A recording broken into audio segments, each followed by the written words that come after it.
solution kepada masalah water purifier ni. Saya tunjukkan model ni memang best. Ada up and down, ada UV nano. Ini secara manual.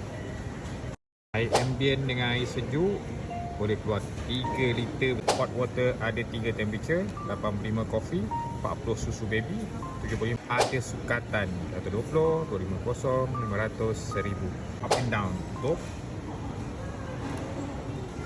Boleh buat servis sendiri. Ni outlet sterilize dengan internal sterilize. So dua-dua button ni sebenarnya boleh set untuk servis sendiri. Boleh kiri ke kanan tu. Best part, tukar filter sendiri. Buat buka macam itu, ambil yang lama, buang yang lama, ambil yang baru, settle.